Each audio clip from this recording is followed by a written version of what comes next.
ఇందాక నేను చెప్పినట్టుగా ఒక రకమైనటువంటి ప్రమాదకరమైన రిలేషన్‌షిప్‌లో వీరంతా కూడా చిక్కుకుంటూ ఉన్నారు. ప్రస్తుత సమాజంలో మనం చూస్తున్నాం. అనేక సంఘటనలు, ఘోరమైనటువంటి సంఘటనలు కనిపిస్తూనే ఉన్నాయి. ఎందుకు ఇటువంటి ఒక టాక్సిక్ రిలేషన్స్‌కి వారు చిక్కుకుంటున్నారు? దాని నుంచి బయటకు రాలేకపోతున్నారు. అది సాధ్యమా కాదా? యాహ్!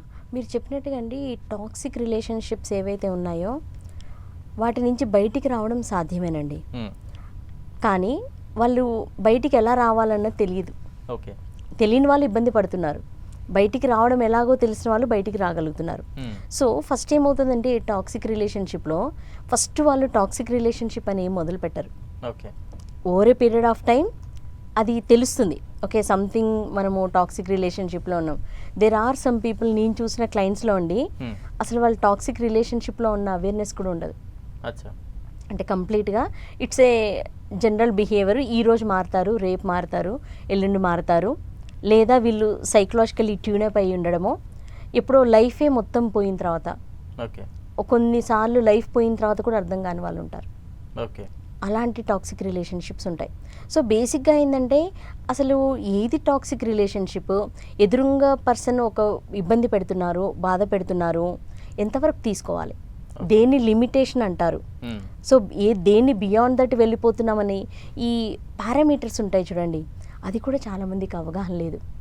మీరు గమనిస్తే మోసపోయే వాళ్ళల్లో కూడా దేన్ని మోసం అంటారో తెలియదు. మొత్తం ఏమంటారు, కొలాప్స్ అయిపోయిన తర్వాత మోసపోయానన్నది అర్థమవుతుంది. ఓకే. ఈ టాక్సిక్ రిలేషన్షిప్లో ఎస్పెషల్ ఏమవుతుందంటే అండి, వాళ్ళు ఆల్రెడీ టార్గెట్ తోటే మొదలు పెడతారు. ఓకే. సో ఎవరైతే విక్టిమ్ ఉంటారో, అంటే విక్టిమ్ అని ఎందుకు అంటున్నానంటే వాళ్ళు సైకలాజికల్లీ ఆల్రెడీ చాలా పెయిన్గా ఉంటారు కాబట్టి విక్టిమ్ అంటున్నాం మనం ఇక్కడ. ఓకే. సో వాళ్ళకి ఏంటంటే ఎదురుంగ పర్సన్ ఆల్రెడీ వాళ్ళకి క్లియర్ పిక్చర్ తెలుసు, ఎక్కడ స్టార్ట్ చేస్తున్నామో, ఎక్కడ ఎండ్ చేస్తున్నామో, ఎక్కడ దీని కంక్లూజన్ ఎలా ఉంటుందన్నది ఎవరైతే టార్గెట్ చేయాలనుకుంటున్నారో ఆ పర్సన్ క్లారిటీ ఉంటుంది. సో ఎవరైతే మోసపోతున్నారో లేకపోతే అలాంటి టాక్సిక్ రిలేషన్షిప్లోకి వెళ్తున్నారో వాళ్ళకి అవగాహన ఉండదు. సో వాళ్ళు టాక్సిక్ రిలేషన్షిప్లో ఉన్నానా లేదా అన్నది ఒక క్లారిటీలో ఉంటుంది, ఒక కన్ఫ్యూజన్ ఉంటుంది. ఓకే. ఎందుకు అలా ఉంటుందంటే చాలా బాగుంటారు వాళ్ళతోటి, ఎట్ ది సేమ్ టైం ఒక స్ట్రగుల్కి గురయ్యే సఫికేషన్లో కూడా తీసుకెళ్తారు. అండ్ ఒక టైంలో ఎలా అంటే ఇంకా ఆ సిచ్యువేషన్ని మీరు దాటి వెళ్ళలేరు, అలాంటి కండిషన్ ట్రాప్లోకి తీసుకెళ్తారు. సో ఇప్పుడు వీళ్ళు బయటికి రాలేరు, దాన్ని ఫేస్ చేయడంలో స్ట్రగుల్ గురవుతూ ఉంటారు. సో ఈ టాక్సిక్ రిలేషన్షిప్స్ ఏంటంటే ఇప్పుడు చాలామంది నాకు వచ్చే క్లయింట్స్లో యంగ్ పిల్లలు, ఇంటరు, డిగ్రీ, బీటెక్ చదువుతున్న పిల్లలు, వీళ్ళు గమనిస్తే ఏంటంటే ఆ టాక్సిక్ రిలేషన్షిప్ ఎంత అంటే మ్యానిపులేట్ చేస్తుంటారు. ఓకే. ఏదో ఆ అమ్మాయి లేదా అబ్బాయి మ్యానిపులేట్కి గురవుతున్నారు అని తెలుసు, ఇబ్బంది పడుతున్నారని తెలుసు, కానీ ఎవరికి చెప్పలేని సిచ్యువేషన్. అంటే ఫర్ ఎగ్జాంపుల్ కొన్ని ఎలా ఉంటాయంటే బాగా భయపెట్టిస్తారు. నువ్వు ఇలా చెప్పావనుకో, నువ్వు నాతో వాళ్ళ ఫోటోలో వీడియోలో ఆల్రెడీ తీసి పెట్టుకుంటారు. ఇప్పుడు టాక్సిక్ రిలేషన్స్లో మెయిన్ ఏంటంటే వాళ్ళకి ఆల్రెడీ ప్లాన్ ఉంటుంది. సో కాబట్టి ఏంటంటే నువ్వు దాని నుంచి ఎస్కేప్ అవుదామని చూసావా, నా దగ్గర ఈ ఎవిడెన్స్ ఉంది.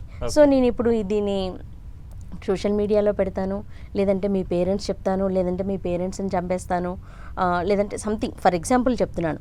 ఇలాంటివి కూడా థ్రెట్స్ జరగడం వల్ల దాన్ని బయటికి రాలేక ఎవరికి చెప్పుకోలేక కంటిన్యూ అవుతుంది. వెదర్ ఇట్ ఈజ్ అంటే యంగ్ గర్ల్ బాయ్స్ అయి ఉండొచ్చు, ఉమెన్ అంటే మ్యారేజ్ అయిన వాళ్ళు అయి ఉండొచ్చు, ఎవరి విషయంలో అయినా కూడా ఇవి జరుగుతున్నాయండి. సో ఈ టాక్సిక్ రిలేషన్షిప్లో నుంచి ఏంటంటే బయటికి రావాలి అన్నప్పుడు, అంటే ఆ ట్రాప్లోకి వెళ్తున్నాము అన్న అబ్జర్వేషన్ రాగానే సపోర్ట్ తీసుకోవడం మొదలు పెట్టాలండి. లేకపోతే ఇంకా దాని నుంచి ఇట్స్ విష సైకిల్, ఇంకా దాంట్లోకి వెళ్ళిపోయారు మీరు, ఇంకా దాని నుంచి బయటికి రావడానికి మీరు ఒక సపోర్ట్ లేనిది రాలేరు. ఓకే. సో కాబట్టి ఏంటంటే ఈ టాక్సిక్ రిలేషన్షిప్స్కి దూరంగా ఉండడం చాలా మంచిది. సో ఎవరైతే ఐడెంటిఫై చేశారో దాంట్లోకి వెళ్ళరు, కానీ ఐడెంటిఫై ఎవరైతే చేయలేకపోయారో వాళ్ళు ఆ ట్రాప్లోకి అయితే వెళ్ళిపోతారు. ట్రాప్లోకి వెళ్ళిపోయారు, దాని నుంచి బయటికి ఎలా రావడము అన్నది తెలుసుకోవాలి. ఇట్స్ లైక్ పద్మవ్యూహం అనమాట, లోపలికి వెళ్ళడం తెలుసు కానీ బయటికి రావడం అనేది తెలియదు. టాక్సిక్ రిలేషన్షిప్ అలా ఉంటుంది, మీకు ఏమంటారు, ఇంకా దాంట్లోకి వెళ్ళిన తర్వాత మనకి చాలా కష్టం. సో దాని ఇంపాక్ట్ చాలా ఉంటుందండి, సైకలాజికల్గా చాలా ఏమంటారు డిప్రెస్డ్ అయిపోతారు, కొలాప్స్ అయిపోతారు, ఎమోషనలీ కొలాప్స్ అయిపోతారు, ఏం చేయాలో అర్థం కాదు, ఏమంటారు ఫైనాన్షియల్ ఎఫెక్ట్ అవ్వచ్చు, లేదంటే ఒక్కొక్కసారి కెరియర్ ఎఫెక్ట్ అవ్వచ్చు. అంటే లైఫ్లో డిఫరెంట్ ఆస్పెక్ట్స్లో మనకి ఎఫెక్ట్ అవుతుందండి, దాని ఇంపాక్ట్ అనేది చాలా ఉంటుంది.